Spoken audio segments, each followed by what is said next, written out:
我被公司开除了，我被裁员了，我被裁员了，我被裁了，我被裁员了，被裁员，我被裁员了，被裁员了。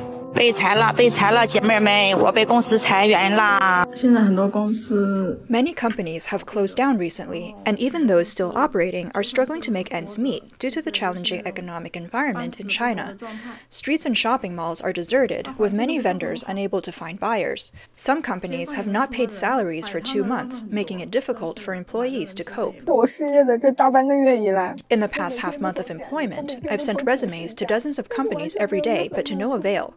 I fear that I may never find a job again, feeling embarrassed about my past achievements and unsure of what to do next. 但是我更怕。是的，我被裁员了。 I've been laid off. As a programmer in a major internet company, I've been living in Beijing for 5 years, and I'm now 32 years old.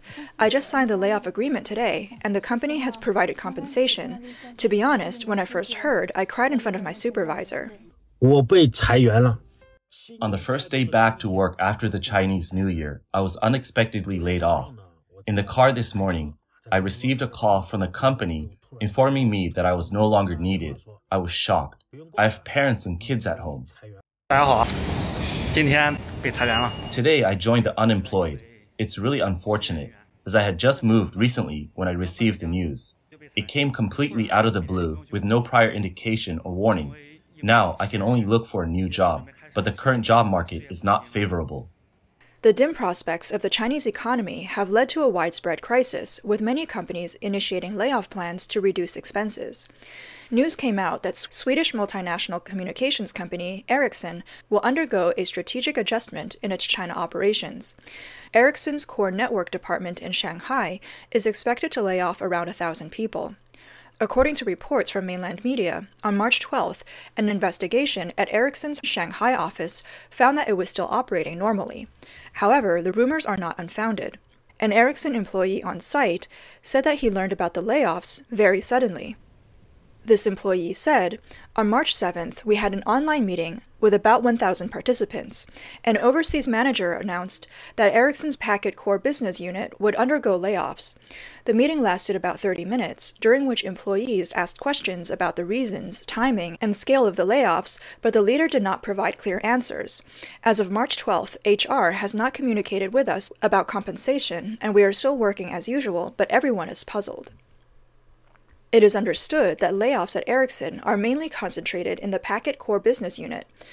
Currently, the research and development personnel on the 10th floor of the Ericsson building in Shanghai, where the office is located, are mostly from this department, totaling around 1,000 people.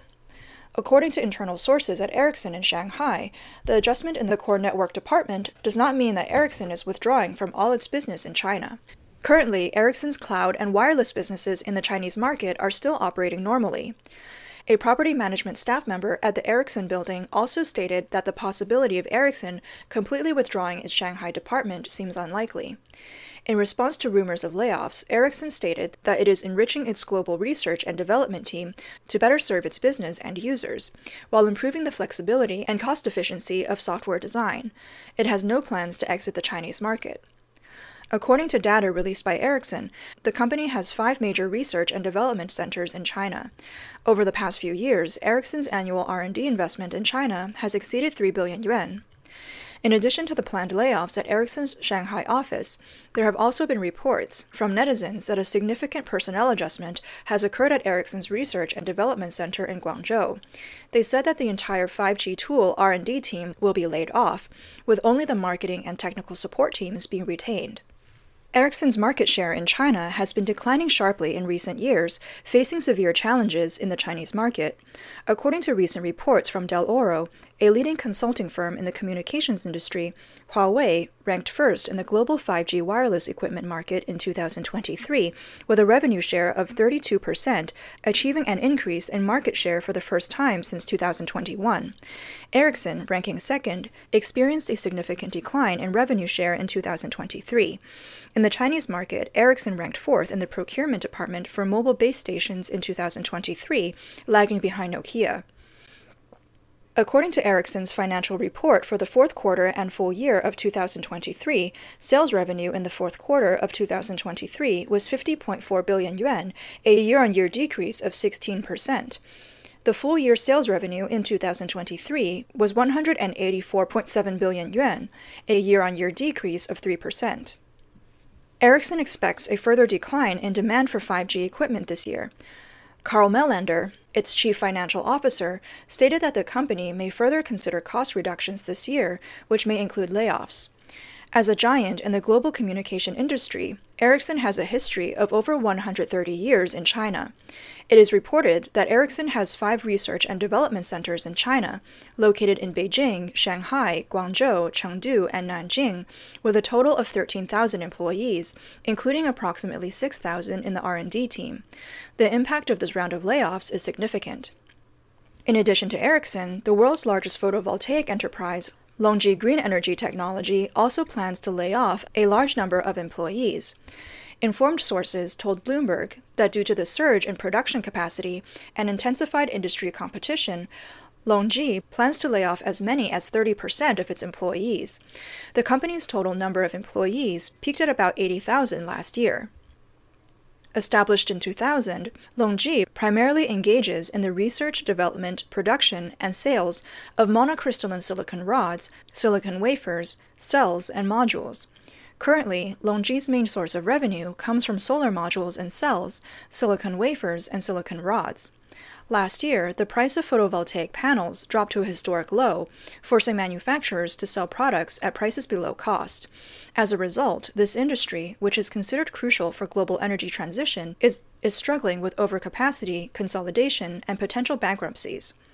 Statistics from the China Photovoltaic Industry Association show that in 2023, the supply-side capacity of the photovoltaic industry was 1,003 gigawatts, while the market demand was only about 550 gigawatts, with the production exceeding demand by nearly double. LONGi Green Energy's stock price has dropped by about 70% from its peak in 2021, with its market value evaporating by more than 20 billion yuan in 2023 alone. Last November, LONGi laid off thousands, mostly management trainees and factory workers. In addition to overcapacity and competition, LONGi and the rest of the industry also face other serious problems. Some Chinese manufacturers have faced export restrictions to the United States due to allegations of forced labor in the Xinjiang region of China, a charge repeatedly denied by the Chinese government. As political tensions between Beijing and Washington escalate, LONGi Green Energy's joint venture in Ohio with local partners is also under pressure. China's photovoltaic industry plays a crucial role in global manufacturing. However, in recent months, the industry in China has faced layoffs, production cuts, and shutdowns. For example, Jinko Solar has laid off 20% of its workforce. Several companies in the battery sector, such as Eiko Solar, are rumored to be planning a 30% production cut, and Ane Logistics, a company listed on the Beijing Stock Exchange, has decided to temporarily shut down its multicrystalline silicon solar cell production line, with a possibility of resuming production depending on future demand. This wave of layoffs has also spread to the financial industry in China. According to Reuters, 2 sources said that fund management company Fidelity International plans to lay off 20 people in its Chinese subsidiary. Fidelity International's wholly owned Chinese fund department currently has 120 employees, meaning the layoffs represent about 16% of its total workforce. These layoffs come at a time of economic downturn in the Chinese market. Fidelity International's layoffs in China highlight the challenges global asset management companies face in dealing with economic uncertainty in China, with stock market plunges, a real estate crisis, and local government debt crises deepening, undermining investor confidence.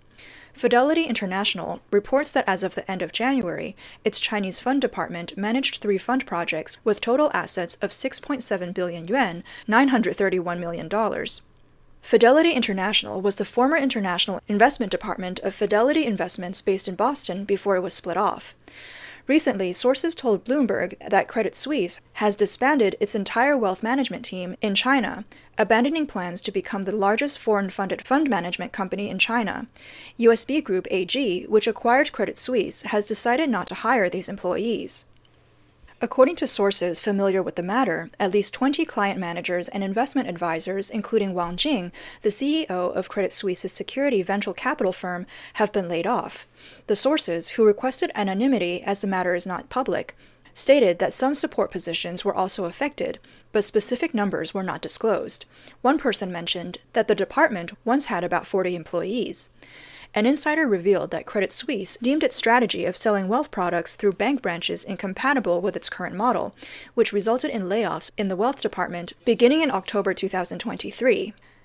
In 2023, Credit Suisse postponed the opening of its registered bank in China for the second time since the project was conceived in 2020. The company had originally planned to establish a branch network to distribute wealth products and promote its asset management business, joining other Wall Street firms that had invested billions of dollars in China. As recently as 2021, Credit Suisse also planned to double its staff in China over 3 years. According to insiders, the project was delayed due to slow progress in the licensing process. Meanwhile, as China's economy struggled with pandemic lockdowns and Beijing's crackdown on private enterprises, the project faced scrutiny from some of Credit Suisse's executives. With the economic downturn and limited trading, Wall Street firms have seen a slowdown in their business in China.